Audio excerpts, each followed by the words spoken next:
supporting the disaster relief efforts for Hurricane Debbie, which is not only a hurricane, but the big emphasis is flooding and continued flash flooding. The optics of this, Brian, is so different. As somebody that was getting on a plane and watching the national news and coming down here, it's real easy to think, okay, well, this hurricane's already passed, or it's on, maybe moving up into, the, northeast. Mm-hmm. But the reality of it is these people know in this area, Greenville all the way to, ironically, the Outer Banks is, out to the east. They deal with the water, the rivers filling up and having flooding. So all the emergency management people are really concerned for next Monday and Tuesday. Oh, really? And so just when, the optics are you think it's over, it's an ongoing situation. It was unfortunate that 2 nights ago when the front had come through, there was tornado warning after tornado warning, and unfortunately in Wilson County, right next to where I was staying, there was a tornado. It hit a school. Of course, nobody was there. It was at night, but there's some damage. The governor will be in Wilson County, North Carolina today. And unfortunately, a 60-year-old man lost his life when, the house collapsed on him, and that neighborhood was a real tight community. So, the response is uniquely challenging because we have, close to 1,000 Red Cross volunteers peppered from Florida to South Georgia to through South Carolina and North Carolina. So you say Category 1, and you don't think of that as being a big response, but this has turned out being one of our bigger responses in recent history. Yeah, it's been the storm that just would not give up, and in fact, this morning. It was the lead on national news because there were tornado warnings in New York City and Washington, D.C., and ground stops at airports and things of that nature. And so Debbie just refused to give up the ghost. I mean, we've been dealing with this all week long. I've got some family that live down in the Waycross, Georgia area, and, they had 5 inches of rain that first day, so I know they're over double digits there. So it just kind of hung out right there along the southeastern coast. It did, and from the get-go, all the Red Cross will stay really close with the emergency management and the weather reports. And so over a week and a half ago, we were talking about flooding. We knew the wind and potential tornadoes, hurricane surge, all that was always an issue, but we've known for a long time it's flooding, and as I said, it's still an ongoing process that we're just trying to be there when, we've had shelters open last night. There's talk of some shelters opening in the next few days in this territory, and that's what Red Crossers do. They're just there to help people in the greatest time of need. And, remember, 90% of what we do is through volunteers, so if you want to break it down, even though they come from different states, it's really neighbors helping neighbors. John Mitchell is with us today. He is the executive director of the Heart of Tennessee chapter of the American Red Cross, which is housed right here in Murfreesboro, Rutherford County, but on the road in Greenville, North Carolina. Each storm brings its own particular threat, and with Debbie, it was always going to be the flooding. Sometimes if it's, a Cat 3 or higher storm, you're dealing with surge and wind and things of that nature, and you really just never know. It depends on where it goes, how it comes into the coast, if it's at a certain angle, what kind of flood stage you have in terms of coastal flooding and things of that nature from surge. So it really takes a lot in the forecasting part, which my question is, the Red Cross must have very good contacts and probably people that are smarter than the two of us combined that kind of know this is where we're going to need to go because this is where it's forecast to go. And that's why you're in Greenville, North Carolina, I guess is the point. Yeah, that's correct, because I actually initially took off and was told that I would probably be in um, Georgia, the lower part of Georgia, Valdosta. I couldn't think of it at the moment. But by the time I went to the airport to come, usually these deployments, as we call them, would be 2 weeks. By the time I got to the airport, I got a message that I'd be going to Greenville, North Carolina, which was all good. So it shifts. And I think a lot of people would really feel good to know that those communications we have with emergency management and government officials, there's a lot of talk about making sure we're looking at those most vulnerable areas, because we want to serve anybody in need, but we also know sometimes those needs are amplified in areas with the greatest need, and we're reacting to that. So, on a personal level, I mean, you've obviously got responsibilities here with the Heart of Tennessee chapter, and all of a sudden you get this call up and deployment. So do you have a go bag ready? I mean, how much warning do you have to prepare?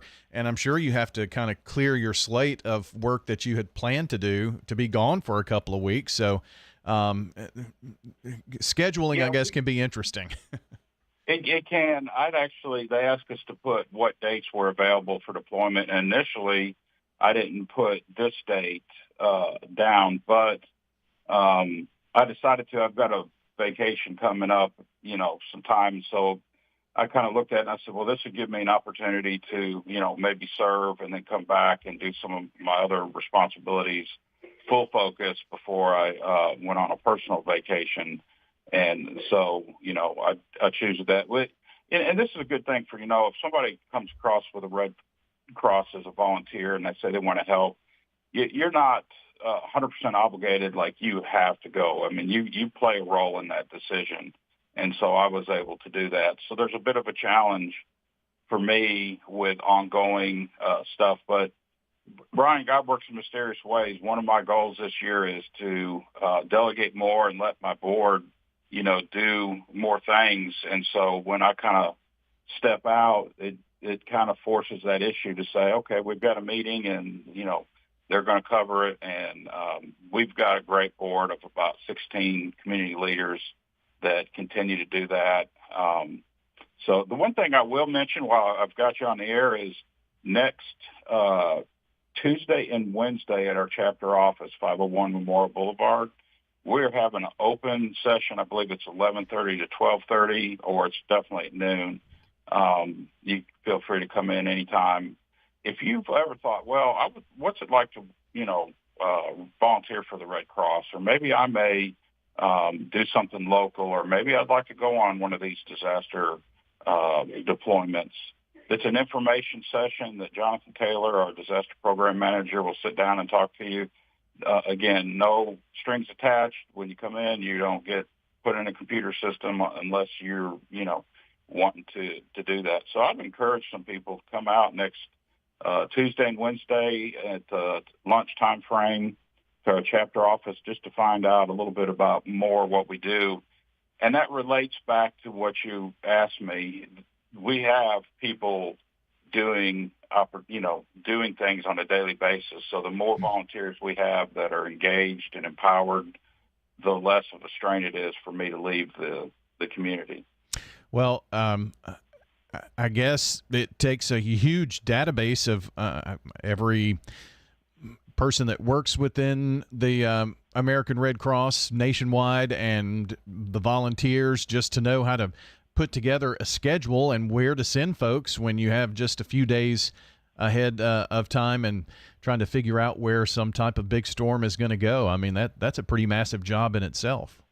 It is. And I'm really impressed. I got on the plane and I was like, okay, I don't really have a car. I don't have a place to stay tonight, but right about the time I was getting there, I get an email saying, you will be driving with this person to this office. And sure enough, they'll put me in a room. Sometimes you may stay at a shelter, but, sometimes you'll stay in a hotel room, doing that.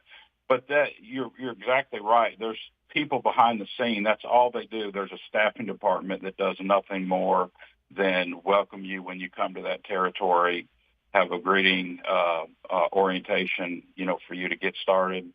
There's people working on the transportation. There's people working on the lodging.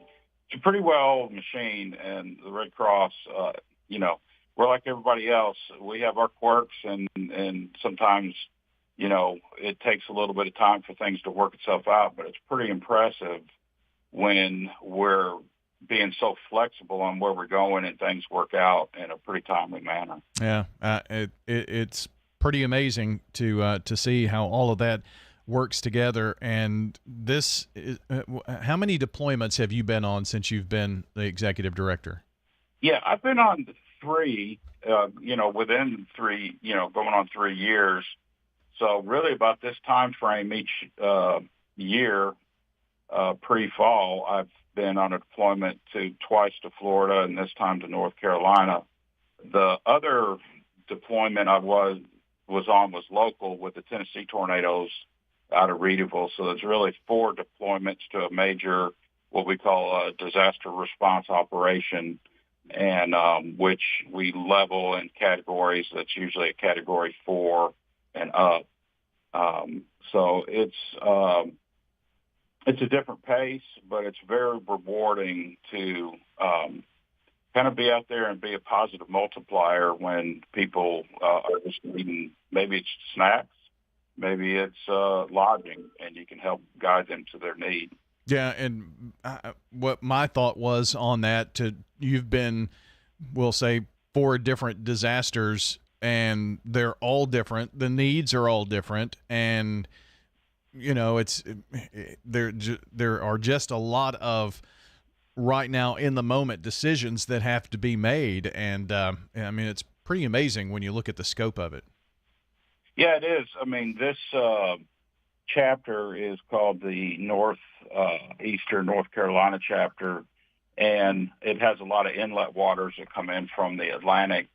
And so, these people deal with similar situations on a regular basis, but listening to, we communicated early in the morning and early at night, check-in meetings with our team, and the information is flowing. But it's been eye-opening to me to know the history of this area and flooding. And so even interstates can get, overflowed at the wrong time. So that's what makes it different. Every community has a different layout, and it's kind of fun to get in there and work with people that do this every day in that community and learn the uniqueness. And it really creates a lot of opportunities. Our big thing is to be there in the greatest time of need, but to also build relationships. So we're doing that every day as well. John, best of luck, and we'll see you back here in the heart of Tennessee soon.